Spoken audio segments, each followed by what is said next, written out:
Renaud Muselier, bonjour et merci d'être avec nous en direct d'Israël, puisque vous menez en tant que président de la région Provence-Alpes-Côte d'Azur une délégation en Israël jusqu'à vendredi. Alors tout d'abord, Renaud Muselier, avant d'évoquer les thématiques de ce voyage, vous êtes un homme de parole. Vous aviez dit que vous mèneriez une délégation cette année aux alentours des 75 ans de l'État d'Israël. J'allais dire chose promise, chose due. Bah, ça vous surprend pas, je pense. Vous avez commencé par dire que c'est un homme de parole. Oui, je crois que tous ceux qui me connaissent savent qu'en général, quand je dis quelque chose, j'y tiens, je le réalise, parce que quand je m'exprime, c'est que je peux le faire ou que je vais le faire. Donc, parole donnée, parole tenue, ça a beaucoup de sens d'ailleurs, parce que au-delà de cette promesse de campagne électorale, en fait, je l'avais dit pendant la campagne électorale, c'était important de venir ici pour les 75 ans de l'anniversaire de la création d'Israël. Donc il y a beaucoup de symboles dans tout ça. C'est bien sûr la parole donnée, bien sûr les 75 ans, l'anniversaire de la création d'Israël, un travail aussi de coopération et de coordination avec les autorités locales ainsi que les entreprises locales. Et c'est un voyage qui est bâti autour d'une thématique assez simple. Bien sûr, il y a des personnes de la communauté qui m'accompagnent, je suis très heureux qu'ils m'accompagnent, mais il y a une trentaine d'entreprises parce que il y a le thème, c'est l'eau, le transport et le développement Absolument. durable. Et c'est vrai qu'en termes de matière d'eau, de transport ou de virage technologique, et ici on est, c'est écrit derrière moi, vous avez vu, c'est ils font une smart tech région planète qui fait en sorte qu'on a aussi là, nous, un coup d'avance, mais aussi des idées à prendre. Absolument. Alors, comme je l'ai dit, deux thématiques fortes, la thématique de l'eau, la thématique de la mobilité, un forum d'affaires French Tech Israël avec des séquences très fortes Startup Nation Central, et vous y êtes en ce moment. Qu'est-ce que vous avez envie de dire, de montrer aux entreprises qui vous accompagnent? Qu'il est bon d'aller voir aussi là où sont les meilleures idées et que c'est ensemble, avec deux territoires ensemble, qu'on peut avancer plus vite? Moi, vous savez que je suis le spécialiste des additions. Un plus un, ça fait deux, et donc quand vous additionnez des intelligences, des volontés, des énergies, face au catastrophisme qu'on a toujours autour de nous, tout va mal, tout est désastreux, c'est toujours des situations négatives. Moi, je suis exactement dans l'inverse. Moi, je suis médecin, je fais un diagnostic, je fais un traitement, et le diagnostic, il se fait globalement par tout le monde, et le traitement, il se fait avec ceux qui ont envie de trouver des résultats. En ce qui concerne l'eau, par exemple, nous, on a de très grandes compagnies d'eau qui m'accompagnent, Suez et Veolia. On a la Société du Canal de Provence qui irrigue quand même la totalité du Var, des Bouches-du-Rhône, une partie du Vaucluse. On a des startups qui m'accompagnent et qui ont des capacités d'action. Et donc l'échange avec, et nous allons aller juste après cette émission, voir une usine de traitement des eaux usées, ou ici, après avoir inventé, je crois que c'est dans les années 60, le goutte à goutte, ils traitent 90% de leurs eaux usées. Nous, on est à 1%. Donc on peut quand même prendre quelques idées, sachant qu'on a ici dans la région Provence-Alpes-Côte d'Azur un vrai savoir-faire. Pour tous ceux qui crient, qui pleurent, qui gémissent, qui nous disent il n'y a plus d'eau, mais on n'a jamais eu d'eau chez nous. Jamais. Voilà, depuis les Romains, ils ont fait des aqueducs, nos aînés, ils ont fait Serponçon et le canal de Provence, ou le canal de Marseille, ils ont emmené l'eau à Marseille, et il n'y a pas si longtemps, Marcel Pagnol écrivait Manon des sources, il n'y avait pas d'eau à Aubagne. Donc voilà. Par contre, si vous regardez l'exemple d'Israël, on vient ici d'aller sur le toit de ce territoire où vous avez des capteurs, des gouttes à gouttes, ou des plants mûrs, une végétalisation. Et on peut pas dire qu'en Israël, il y a pas de chaleur et qu'il y ait beaucoup d'eau. Donc ils arrivent à trouver des solutions, mais on peut s'en inspirer. Et donc c'est ce qu'on est en train de faire ici, à tous les niveaux, entre des grands groupes de dimension mondiale, avec le savoir-faire régional qui a une puissance de feu très importante, puisque ça irrigue et ça amène l'eau sur la totalité de nos campagnes ou de nos communes, et parallèlement ça avec des startups qui sont en contact avec ici, notamment dans la French Tech.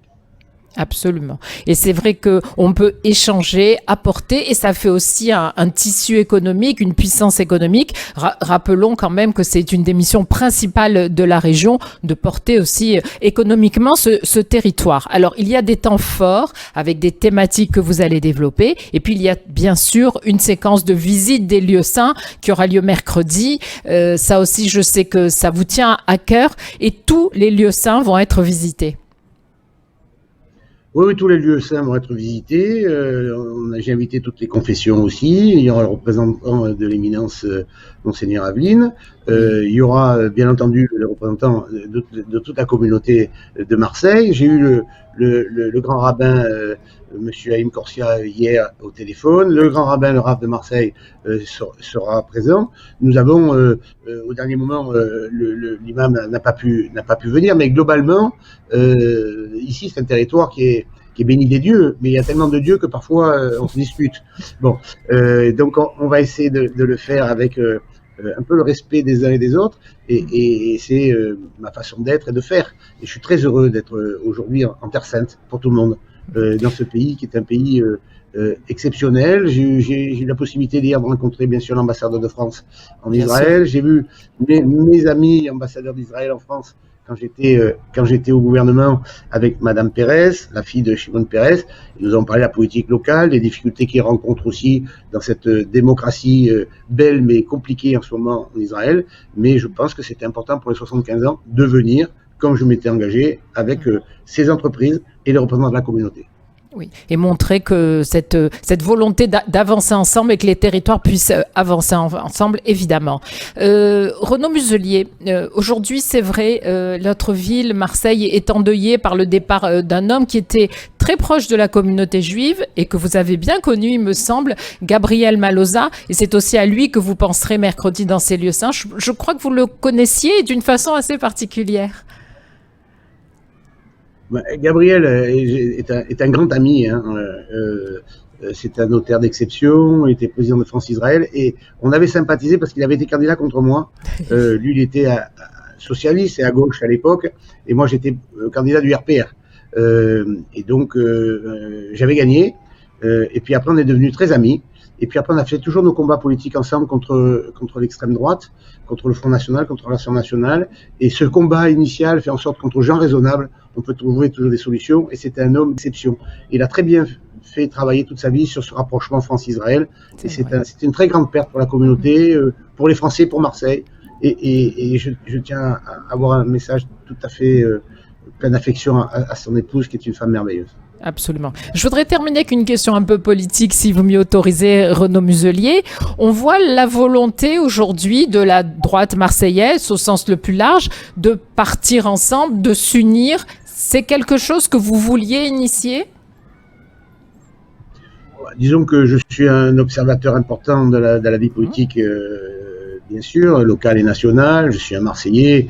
J'ai dit à mes amis du conseil régional, où nous avons 11 composantes politiques dans ma majorité quand même. Hein. Donc c'est pas simplement la droite, c'est, je dirais, les gens raisonnables. Entre les extrêmes, c'est les gens raisonnables. Je dis, est-ce que vous êtes content de ce qui se passe à Marseille? Est-ce que ça vous convient? Aucun m'a dit que ça leur convenait. Alors j'ai dit, vous avez la nécessité, puisque vous faites de la politique, de vous exprimer. Je m'en suis entretenu avec Martine Vassal, qui partage bien entendu le même raisonnement que moi. Et je lui ai dit, mais attends, nous avons des élus à la région, au département, à la métropole, à la ville de Marseille. Ils sont tous en fonction de responsabilités politiques, avec des responsabilités au service de leur propre territoire. Bon, s'ils ne sont pas contents de la façon dont ça se passe à Marseille, il faut qu'ils s'expriment. Et là, c'est vrai que nous avons réalisé quelque chose qui était absolument indispensable à mes yeux, en tout cas, et de se retrouver tous ensemble. Alors, on a là-dedans des LR, des Verts, des socialistes, un peu de tout, mais c'est des gens raisonnables qui se disent bon, bah écoutez, ça va pas à Marseille, ça se passe pas bien, ça fait déjà un mi-mandat, il s'est rien passé, si ce n'est des catastrophes. Donc, la vie politique est faite de débats politiques, et c'est vraiment un débat non pas contre le maire de Marseille ou contre la NUPES, ou voilà, moi je ne m'inscris pas là-dedans, moi je suis un combattant pour. Voilà, moi j'aime dire des choses positives, et quand il y a des choses que l'on peut changer et faire évoluer, et bien donc je pense que avec ce que l'on fait à la région pour la ville, ou notamment Martine ou la métropole aussi pour la ville, on peut quand même s'exprimer pour dire attendez, voilà, il y a des choses qui peuvent aller beaucoup mieux dans cette ville et nous on va y contribuer. Un combat pour, comme vous le dites si bien. Bien écoutez, je vous souhaite une bonne continuation pour cette mission et surtout de revenir avec des contacts économiques et la possibilité que les territoires qu'Israël et notre belle région Provence-Alpes-Côte d'Azur puissent continuer à travailler ensemble et plus encore évidemment. Ben, je crois que c'est sur de très bonnes bases entre ce qui s'est passé hier soir et déjà là on est à mi-journée, on rentrera vendredi. Pour l'instant c'est très très positif pour tout le monde. Donc je prends votre proposition comme un acte volontaire dans lequel nous allons contribuer en vous ramenant des succès, des contrats, des manifestations, des réunions, des cartes de visite et des échanges multiples et variés. Je vous promets de venir vous en tenir compte, de vous référer par rapport à votre demande quand je reviendrai.